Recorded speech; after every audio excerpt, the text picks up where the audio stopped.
Top boxing news. I would say Katie Taylor. Again, she's a great boxer. She's an Olympian. She has the resume. Styles make fights, and I think her style and my style would match perfectly. So I think a fight with Katie Taylor would be perfect. Would be the ideal choice for young Alicia Baumgardner should she emerge victorious this weekend in her undisputed bid to become the super featherweight division's undisputed champion. Undisputed champion versus undisputed champion. That's what that would be. We've broached this subject at least once before, touched on it, but even now it feels premature because this fight, this proposed match, is contingent upon Alicia winning this weekend, and I think she will, but it's also contingent upon what happens to Amanda Serrano should she win this weekend. If she does, she's going straight into a Katie Taylor fight in May. A Katie Taylor rematch, and then we have to think about what happens in that rematch. Does Katie beat Amanda for a second time? Because if she doesn't, we may end up getting 3 Taylor versus Serrano fights. We might. Or we might end up seeing Baumgardner versus Serrano. Needless to say, it is a bit premature, this conversation, though. I won't begrudge young Alicia for aiming high, aiming for the stars. That's what she is. And I won't begrudge young Alicia prioritizing a Katie Taylor showdown over a second fight with Michaela Mayer. Because as we all know, if it would have been Michaela that won the Baumgardner fight, if she would have won, she'd be saying the exact same thing, doing the exact same thing that Alicia's doing. She'd be the one shooting for undisputed at 130 pounds, and she'd be the one targeting a Katie Taylor fight afterwards. So as it stands, she didn't win the fight. Alicia did, and the world is her oyster. She's got a solid opponent in front of her this weekend in Ella Mekhaled. For my money, a better fighter, a more well-rounded fighter than Hyun-Mi Choi would have been. The former WBA super featherweight champion, now a champion in recess. We've talked about that. So if we are to entertain the subject of a potential Baumgardner versus Taylor fight, Katie Taylor, assuming Katie beats Amanda for a second time, when would the fight between them go down? Well, Alicia's fighting this weekend, and so is Amanda. Then Amanda's supposed to move into the Taylor fight in May. And provided that everything goes to plan for Katie, and she manages to beat Amanda for a second time, I would assume that they do Taylor versus Baumgardner in either the third or fourth quarter. The fall and winter months. The ideal passing of the torch fight for Katie Taylor, who's not getting any younger and already has a Hall of Fame storied career as an amateur, as a professional. The pound-for-pound #1 boxer in the sport of women's boxing. Widely regarded as the #1 pound-for-pound fighter in the sport. It's really between her and Clarissa. Some people will tell you it's Clarissa. Others will tell you it's Katie, though, all the same. She is at the pinnacle of the sport. She's got some years on Clarissa Shields. She is several years older than her, and she's not going to be around forever. Who better to pass the torch to than young Alicia Baumgardner? The best ambassador for the sport, I think, what could be the face of women's boxing if she plays her cards right. What's not to like? She's skilled, she's a consummate professional, and put simply, she's fucking gorgeous. So as far as the fight itself, if Katie actually beats Amanda for a second time, provided that Amanda wins this weekend, provided all of those chips fall, they all fall into place, and we actually get Taylor versus Baumgardner. What Alicia has working for her is that she does have less wear and tear than Katie Taylor. Less wars. She's a younger, fresher fighter with a fresher set of legs and a fresher set of reflexes than Katie's. In terms of single punching power, I actually think Alicia's a harder puncher than Katie Taylor. Alicia is a cerebral boxer, a pure boxer. Katie Taylor, as a professional, she hasn't come up against many of those. Many of the fighters she's fought are pressure fighters and boxer punchers, but not very many, if any, pure boxers. And that's what Alicia is. Economic, defensively responsible, stick and move outside fighter that's athletic, quick, physically strong, and in her prime. Alicia's a sharpshooter. That's the best parallel for Alicia. That's what she's got working for her. What Katie has working for her is those rapid-fire combinations. And her patented in-and-out game. Katie Taylor is not limited to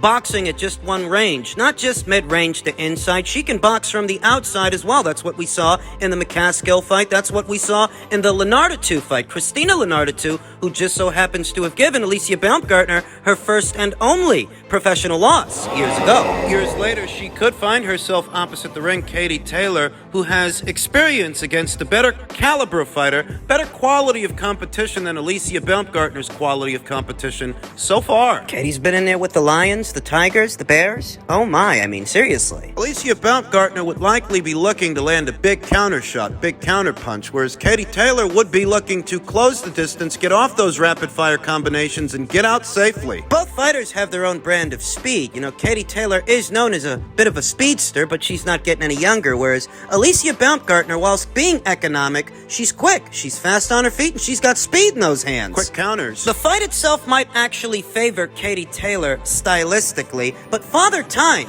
in and of itself, it's not on Katie's side. And that evens the playing field. Much must come to pass before the conversation turns into Taylor versus Baumgardner. Let's get through this weekend and see what happens. Because Alicia has to get through El Mechaled first.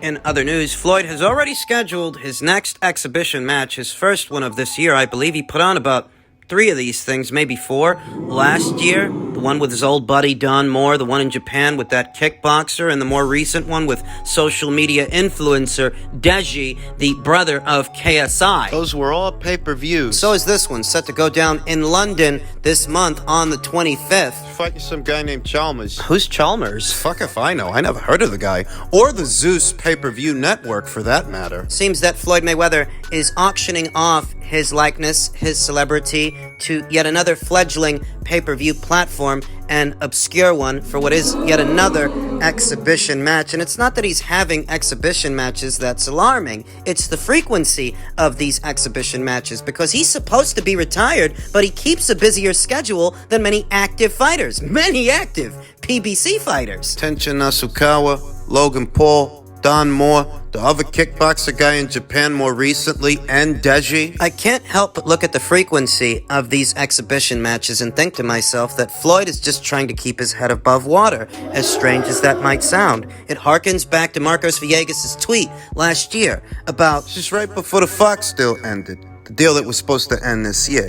Marcos said that Fox was no longer footing the bill for PBC shows, PBC fights. They weren't paying for the production costs to do those shows. Which is alarming, because that's the role that a network plays in that kind of a relationship. The budget, in order to pay for those shows, bankroll them, it comes from the network. But if Fox decided towards the tail end of the deal they weren't going to pay for that stuff anymore, they were just going to take their cut of whatever the show generates. What he said. He said the PBC was paying to do those shows out of their own pocket. The production costs, what it costs to even put the show on, that was coming from the PBC themselves, not Fox. What he said. So the question is, if Fox wasn't giving the PBC any money to even put those shows on, where was the PBC pulling that money from? Where did the money to do those shows come from? I think about Adrian Broner's gripes, Deontay Wilder's gripes, that they weren't receiving their money in a timely fashion, that they were being paid in increments. Was Al Heyman stealing from Peter in order to pay Paul? Is it possible that the same rings true for Floyd Mayweather? Could the money to bankroll some of those fights on Fox, the production costs, could it have come from him? And that's why he's now fighting in this long line of exhibition matches. Is he trying to replenish the money that Al Heyman used? The money that Al Heyman lost? There is footing the bill for the overall production costs of many of those pay-per-views that took place on Fox, those pay-per-views that Fox themselves didn't pay for. There's the money to put the shows on. To even do them. There's also the money that they may have lost. Money they may have lost in even putting on those shows, putting on those fights. Where did the money to pay for all of this come from if it didn't come from Fox? Did it come from Floyd? And the wealth that he amassed over time. The wealth that, for some reason, Al Heyman may have been sitting on. They're staging these shows, staging these cards as pay-per-views, but who's actually buying them? The ones we've been seeing on Fox and these exhibition matches that Floyd is putting on. Who's buying these things? Because I'm not. The one with Logan Paul, Don Moore, the one in Japan, the more recent one with Deji. In his heyday. Floyd's fans paid to see him fight the best. That's what they were paying to see. But here today... Who's paying to see him fight kickboxers and social media influencers and obscure figures like this Chalmers guy. Who's paying for that? You don't find it at all alarming that Floyd is scheduling these exhibition matches one after the other at a greater rate than PBC fighters are actually fighting? I can only tell you now what I told you before. Something isn't right. In men's middleweight news, Oscar De La Hoya took aim at the WBC stating, why the fat is the WBC protecting Jermall Charlo? He hasn't made a title defense in 18 months, and guess who's number one? Jaime Munguia. A disgruntled Twitter user that goes by the name The Combat Kiwi said the irony of this tweet given Jaime Munguia's padded record, to which Oscar De La Hoya replied, don't you want to see the fucking fight? I'm trying to make it happen. Bunch of bullshit. There is reason enough to question how earnest Oscar's efforts are because Showtime actually made Jaime Munguia an offer to come over and box Jermall Charlo. And it was Oscar that took issue with the deal structure on the premise that his broadcast partner, DAZN, he wanted them to be involved. And if they weren't going to be involved, then Jaime... You can fucking forget it. He's not coming over to do nothing. Whether or not you want to begrudge Oscar De La Hoya for that, I'll leave such judgments up to you, but that's why that fight fell apart. That's why it didn't happen. All these months later, Jermall Charlo still hasn't fought. He's still in possession of the WBC title, and Oscar De La Hoya claims that Jaime Munguia is currently ranked at number one by way of the WBC after 18 months of inactivity. What is the statute of limitations for Jermall Charlo to hang on to that alphabet title? All these months without so much as a tentative fight date. I mean, even Maciej Suliecki, who he was supposed to be boxing last year after things with Jaime fell apart. He's running out of patience. Just the other day, he said that he's ready to move on, that unless they update him with something about Jermall's injury report, he's ready to go fight somebody else. I don't know if it's a fight that Oscar's looking for by way of the WBC, or if he's trying to pressure them into labeling Jermall a champion in recess so that the title can go to Jaime. Maybe that's what he's got in mind, but there's one obstacle that needs to be addressed. Even if Jaime Munguia is ranked at number one, or somewhere close to it, Jaime's not the WBC's interim champion at middleweight. Carlos Adames is. In order for Jaime to get in position to pick up that alphabet title, Jermall's title, should it go vacant, he would have to go through Carlos Adames. At least in theory he would. He's the one in a pole position to pick up that alphabet title should it go vacant, not Jaime. And while the WBC likes to make up their rules as they go along, that would be That would be egregious and grossly negligent. even for them, if they were to, hypothetically speaking, award Jaime Munguia full championship status ahead of Carlos Adames, who's already interim champion. The most logical solution in this situation, in the absence of Jermall Charlo, the absentee champion, is to order a fight between Carlos Adames and Jaime Munguia. That's how you do it.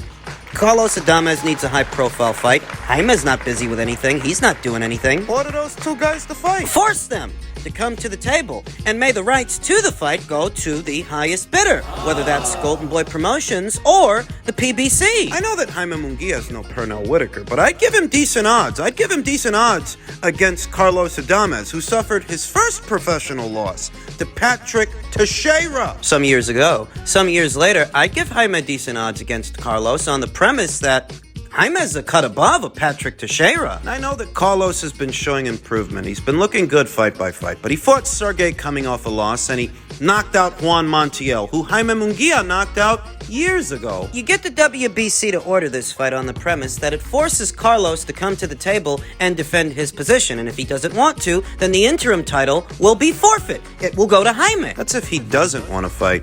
If he does want to fight, I'm telling you, I like Jaime's chances. I think he can win that fight. It's about time that Jaime Munguia fight a solid fighter in the middleweight division. Didn't fight Yanni Beck, didn't fight Demetrius, didn't fight Jermall. So something's got to give. Fight Carlos Adames. See if you can't become interim champion. Finally, in men's cruiserweight news, an interesting development. Former light heavyweight champion Sergey Kovalev versus world title challenger at the BSO Muchunu are in talks for a WBC cruiserweight title eliminator. I thought they weren't ranking Russian fighters. Sergey Kovalev was actually born in Russia, Chelyabinsk, whereas Dmitry Bivol was not. He was born in Kyrgyzstan. This one could prove exciting. RingTV.com reports how a WBC cruiserweight elimination bout between former light heavyweight champion Sergey Kovalev and former WBC cruiserweight title challenger, the BSO Muchunu, is in the works. The two sides will either come to a deal or the WBC will, per Ring reports, conduct a purse bid offer on Friday, February 24th, towards the end of the month. We haven't heard very much from the former light heavyweight unified champion Sergey Kovalev since his decision win over Tervel Pulev, Kubrat Pulev's younger brother. Sergey beat him on points. He has since started his campaign as a cruiserweight. Though he is getting on in years. At age 39, he has not been seen in a ring since May of last year when the quote-unquote crusher won his cruiserweight debut by pounding out a 10-round unanimous decision over Tervel Pulev. That fight marked Kovalev's first fight back following his November 2019 stoppage defeat at the hands of Canelo Alvarez. Kovalev did look pretty good in the Pulev fight, and he said at the time how he had rediscovered his dedication and had put down the bottle and was again motivated to do things in the sport. Muchunu of South Africa is 34 years of age, younger than Kovalev, and he is currently 23-6 with 13 knockouts. the quote-unquote Rock dropped a split decision to reigning WBC cruiserweight champion Lunga Makabu back in January of last year. The loss snapping Muchunu's 4-fight winning streak. Stopped 3 times as a pro, lefty Muchunu is a tough, determined, constantly well-conditioned operator who always looks to win. Muchunu still fully believes it is his destiny to become a world champion. If he can beat Sergey Kovalev, he'll get another crack at the apple. Could this lead to a third fight between Muchunu and Lunga Makabu should Lunga Makabu prove successful opposite the ring former champion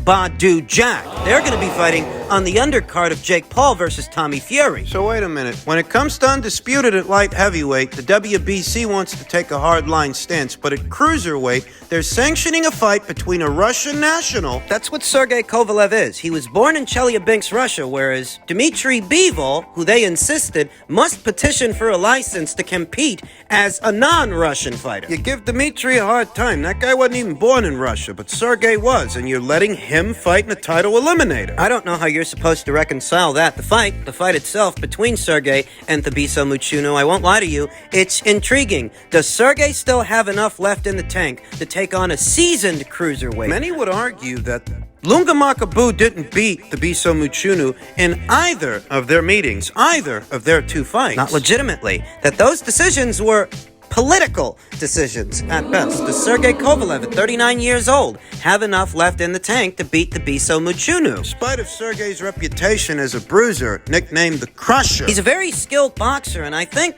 sometimes people forget that. Here at 39 years old, he can hardly rely on brute force in the cruiserweight division. He must turn to his amateur background. He must turn to his boxing.